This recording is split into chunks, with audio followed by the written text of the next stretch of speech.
प्रिय विद्यार्थियों, नमस्कार, सुप्रभातम। आज क्रम है बौद्ध दर्शन पर विचार विमर्श करने का। यह सर्वविदित ही है कि गौतम बुद्ध द्वारा संस्थापित होने के कारण यह मार्ग बौद्ध धर्म या बौद्ध दर्शन कहलाया। बुद्ध का जन्म एक राजसी परिवार में हुआ था। माना जाता है कि लगभग ईसा से पूर्व 6ठी शताब्दी में कपिलवस्तु नामक स्थान में इनका जन्म हुआ था। बाल्यकाल में इनका नाम सिद्धार्थ था। जब इन्होंने जरा, मरण और दुख के दृश्यों को देखा तो इनका हृदय विचलित हो गया और इन्हें यह विश्वास हो गया कि इस जीवन में एकमात्र दुख ही सत्य है।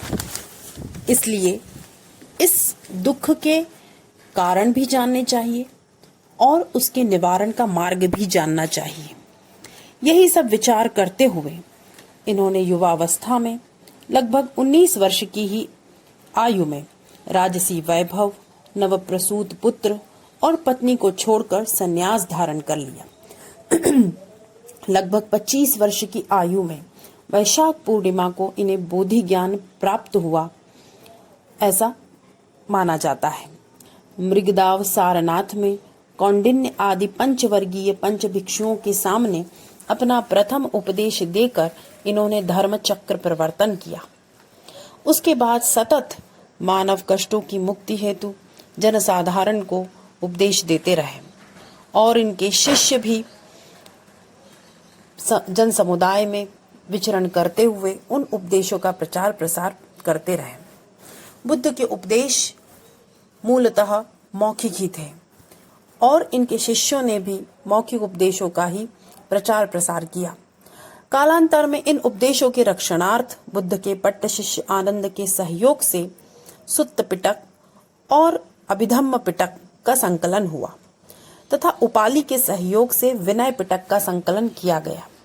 ये त्रिपिटक पाली भाषा में है तथा बौद्ध धर्म के सर्वस्व हैं, या हम यूं कहें कि ये बौद्ध धर्म हेतु आप्त प्रमाण है। इनका नाम पिटक इसलिए है क्योंकि पिटक का अर्थ होता है पेटी। जिस तरह पेटी में विभिन्न वस्तुओं का संग्रहण होता है, उसी प्रकार इन पिटकों में भी अनेक ग्रंथों, अनेक सिद्धांतों का संकलन है। विनय पिटक में संघ के नियम है, सुत्त पिटक में बुद्ध के वार्तालाप और उपदेशों का संकलन है तथा अभिधम्म पिटक में बुद्ध के दार्शनिक विचारों का संग्रह हुआ है। इन पिटकों में हमें प्राचीन बौद्ध धर्म का पूर्णतः परिचय प्राप्त होता है। इनकी भाषा पाली है। शनै शनै महात्मा बुद्ध के अनुयायियों की संख्या अत्यधिक होती जा रही थी और इस दृष्टि से यह निश्चित ही था कि बुद्ध के उन उपदेशों का व्याख्यान भी भिन्न भिन्न प्रकार से होता जा रहा था। इसीलिए बौद्ध दर्शन में भी अनेक संप्रदाय और शाखाएं बन गई। धार्मिक मतभेद के कारण पहले बौद्ध धर्म की 2 प्रधान शाखाएं जन्मी, जिन्हें महायान और हीनयान कहा जाता है। तो हम पहले इनका दोनों का संक्षेप में परिचय प्राप्त करेंगे। तो जैसा कि सबसे पहले इनके नाम को आप देखिए। महायान का अर्थ है बड़ी गाड़ी या बड़ा मार्ग और हीनयान का अर्थ है छोटी गाड़ी या छोटा मार्ग। तो इनके नाम में भी इनकी दृष्टि छिपी हुई है। हीनयान का आदर्श है अरहत, अर्थात वह साधक जो अपने व्यक्तिगत निर्वाण हेतु प्रयत्नशील होता है। यह निवृत्ति मार्ग है तथा निर्वाण केवल अपने दुखों का अंत करना, अर्थात दुखों का अभाव मात्र है। अर्थात स्वयं के दुखों का नाश करना ही निर्वाण है, ये हीनयानियों का कहना है। हीनयान का मूल मंत्र गौतम बुद्ध का यह वाक्य है, अपदीपो भव। उनका कहना है कि बुद्ध स्वयं कहते हैं कि आत्मदीपो भव, अर्थात स्वयं ही हम ज्ञान को प्राप्त कर सकते हैं, स्वयं ही हम निर्वाण को प्राप्त कर सकते हैं। कोई और व्यक्ति हमें निर्वाण नहीं दिला सकता। इसलिए हमें आत्म मुक्ति के लिए प्रयत्न करना चाहिए। इस हीनयान में यह विश्वास किया जाता है कि कम्म तथा धम्म अर्थात कर्म और धर्म संसार को परिचालित कर रहे हैं। कर्मों के कारण ही प्रत्येक व्यक्ति अपना शरीर, अपने विचार, व्यवहार और वातावरण को प्राप्त करता है, और यह धर्म कर्मफल का नाश नहीं होने देता और उनका परिणाम अर्थात उनका फल भोग मनुष्य को प्रदान करता है। हीनयान को कर्म की शक्ति पर पूर्ण विश्वास है और धर्म की नियामकता पर भी श्रद्धा है। इसलिए वे कहते हैं कि बुद्ध ने जो मार्ग बताया है उसके अनुसार कर्म करो और बुद्धत्व को प्राप्त करो, अर्थात निर्वाण की प्राप्ति तभी होगी जब आप बुद्ध के जैसे ही उस मार्ग पर जाएं।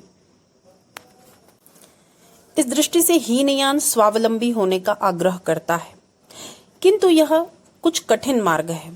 सभी के लिए संभव नहीं है कि वह संन्यास धारण कर ले और बुद्ध के मार्ग पर चल निकले।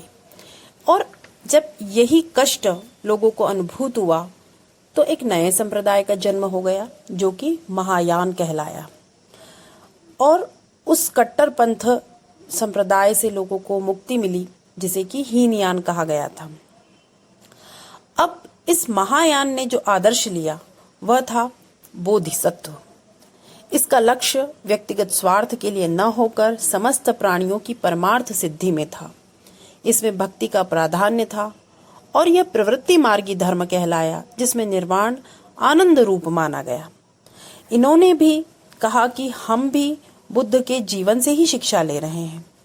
बुद्ध ने स्वयं जिस ज्ञान को प्राप्त किया उसे अपने तक यदि सीमित रखा होता तो हम हीनयान को मानते, किंतु बुद्ध ने ऐसा नहीं किया। उन्हें तो पूरे समाज के निर्वाण या मोक्ष की चिंता थी, इसीलिए जो ज्ञान उन्होंने प्राप्त किया उसको जन सामान्य में वितरित कर दिया। इसीलिए महायान का यह मानना है कि हम ही बुद्ध के जीवन से शिक्षा लेकर वस्तुतः बौद्ध दर्शन या बौद्ध धर्म का उत्थान कर रहे हैं। महायान का कहना है कि मानव के दुखों से द्रवित होकर के ही तो बुद्ध इस मार्ग पर चले थे और उन्होंने अपना पूर्ण जीवन मानव कल्याण के लिए लगा दिया। वे भ्रमण करते रहे, उपदेश देते रहे। उनके इसी आदर्श को ध्यान में रखकर हमें अपना जीवन जीना चाहिए। केवल अपनी मुक्ति हमारा लक्ष्य न हो, अपितु दूसरों की मुक्ति के लिए भी हमें प्रयत्न करना चाहिए। ज्ञान का बोध होने पर उसका उपदेश अन्य लोगों तक अवश्य पहुंचाना चाहिए। और इसीलिए महायानियों ने हीनयानियों को स्वार्थपूर्ण माना और महायान एक उदार पंथ कहलाया, और उनकी उदारता के कारण ही इसका प्रचार प्रसार अधिक हुआ।